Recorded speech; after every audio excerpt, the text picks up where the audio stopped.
আমরা স্পষ্ট ভাষায় বলতে চাই, যারা আমার মুসলমানদের উপর এভাবে প্রতিনিয়ত হামলা চালিয়ে যাচ্ছেন, হত্যা করেছেন, গণহত্যা করেছেন, আর এই গণহত্যা শুধু ইসরায়েল একা করছে না, পশ্চিমা বিশ্বের প্রকাশ্য মদদে এই ইসরায়েল আমার ফিলিস্তিনি মুসলমানদেরকে গণহত্যা চালাচ্ছে।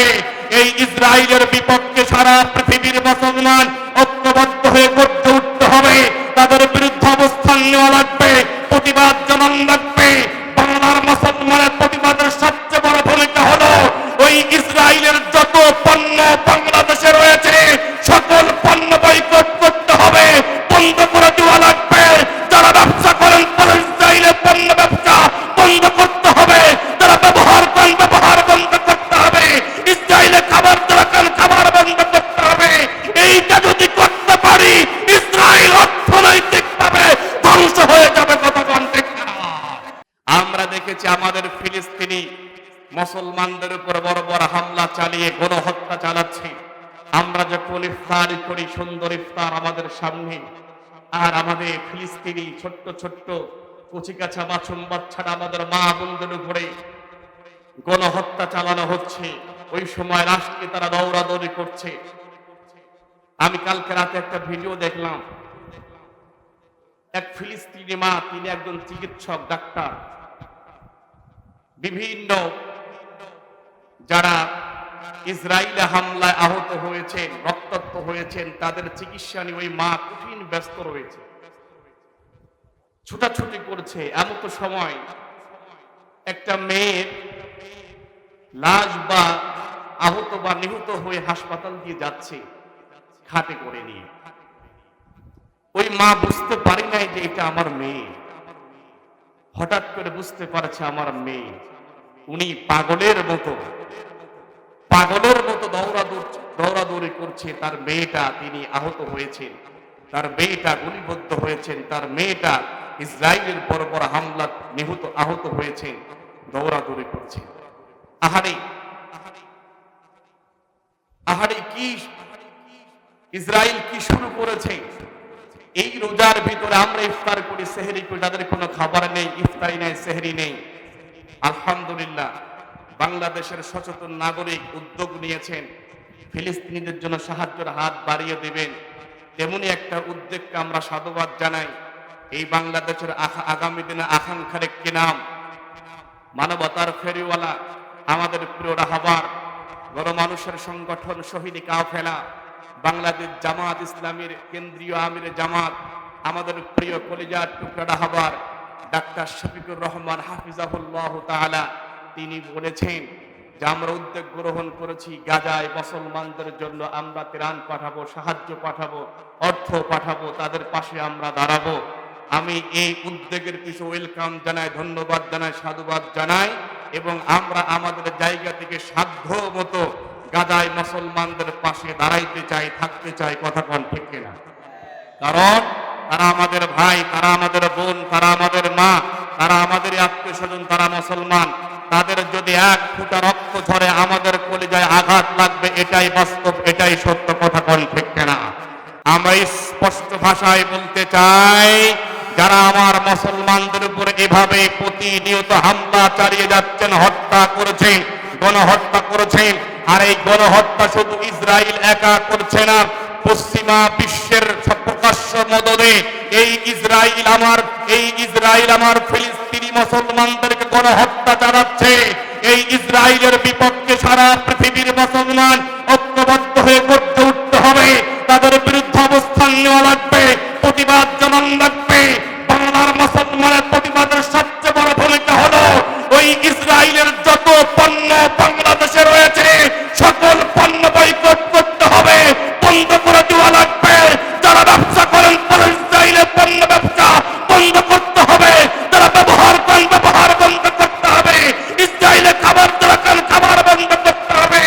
এইটা যদি করতে পারি ইসরায়েল অর্থনৈতিকভাবে ধ্বংস হয়ে যাবে। কতক্ষণ ঠিক না?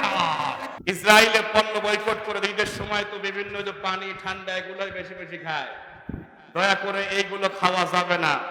অন্যগুলো খাওয়ার প্রতি আপনাকে উদ্বুদ্ধ করছে না। যদি খেয়েই থাকেন বাংলাদেশে অনেক কোম্পানি আছে, সেইগুলা খাবেন। অত্যন্ত পক্ষে ইসরায়েলে পণ্য খাওয়া যাবে? মনে করবেন ইসরায়েলে পণ্য খাওয়া মানে, ইসরায়েলে কোক খাওয়া মানে, ইসরায়েলে পানি খাওয়া মানে এটা আমার ফিলিস্তিনি নিরীহ নিষ্পাপ মা বোন শিশুদের রক্ত খাওয়া হচ্ছে। কথা কোন ঠিক না? এজন্য যাদের ভিতরে বিন্দু পরিমাণ ঈমান আছে, যারা ঈমানের দাবিদার, যারা মুসলমান হিসাবে দাবি করেন, যারা আমার ফিলিস্তিনিদের জন্য চোখের পানি ঝরান, অত্যন্ত পক্ষে আজকে থেকে তওবা করে ইসরায়েলে আর কোন পণ্য খাওয়া যাবে যাবে। এই সাথে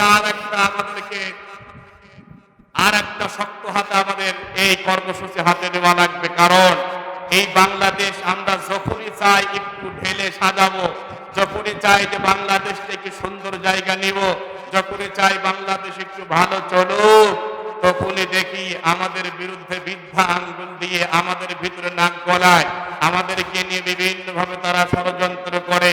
তিনি আর কেউ নাই, তিনি হলেন আমাদের দাদা বাবু ইন্ডিয়া। কথা কোন ঠিক কিনা? এই ইন্ডিয়ার বিপক্ষে আমাদের যেতে হবে। ইন্ডিয়ার পক্ষে যদি কেউ সাপোর্ট না, ঈমান থাকবে? কথা বলেন, ঈমান থাকবে? এই জন্য এই ইন্ডিয়া, সেদিন দেখলাম নরেন্দ্র মোদী, আহারে কসাই, গুজরাটের কসাই বলে যিনি পরিচিত, উনিও ভারতে মুসলমান নিধনের জন্য গভীর ষড়যন্ত্র শুরু করেছে। বিভিন্ন জায়গায় মুসলমানদেরকে হত্যা করা হচ্ছে। এই রোজার ভিতরে কিছু মুসলমান রোজা ছিল, রোজা থাকার অপরাধে ওই প্রশাসনগুলা তাদেরকে এমন পিটানি দিয়েছেন, বলছে ইন্ডিয়ায় কোনো রোজা রাখা যাবে না। ও বন্ধু, তারা আমার মুসলমানদেরকে বিভিন্ন ভাবে হয়রানি করে, মারে, ওই দেশে রাখতে দেয় না, থাকতে দিবে না।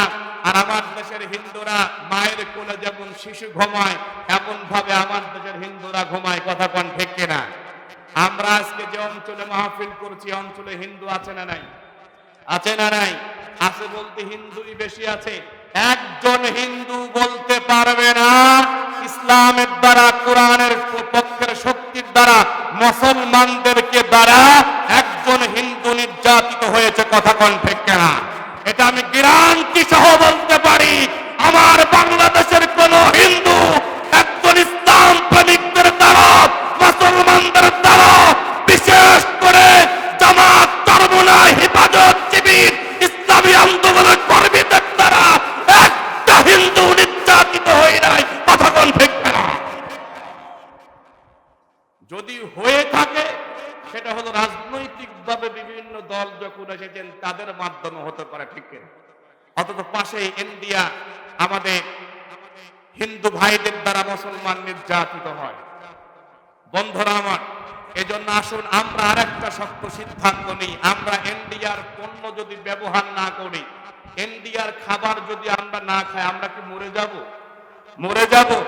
যদি মরে না যাই, ইন্ডিয়ার পণ্য আমরা বয়কট করলে কি কোনো সমস্যা আছে? বয়কট করা যাবে কি যাবে না? ইন্ডিয়ার সকল পণ্য আজকে থেকে বয়কট করে দেন। ইন্ডিয়ার সকল পণ্য আজকে থেকে বয়কট করে দেন। ইন্ডিয়ার সকল খাবারকে বয়কট করে দেন। ইন্ডিয়ার কোনো খাবার আমরা খাইতে চাই না, ইন্ডিয়ার কোনো পণ্য ব্যবহার করতে চাই না। কারণ এই ইন্ডিয়া মুসলমানদের বিপক্ষে অবস্থান নিয়েছে। এই ইন্ডিয়া আমার রোজারত মুসলমানদেরকে মারধর করেছে। এই ইন্ডিয়ায় আমার বোন হিজাব পরার কারণে তাদেরকে লাঞ্ছিত বঞ্চিত করেছে। এই ইন্ডিয়ায় বাংলাদেশ ওয়ালের শাসন কায়েম হবে না কোনায়। এই ইন্ডিয়ায় বাংলাদেশ ওয়ালের শাসন কায়েম হোক, এইটা চায় না।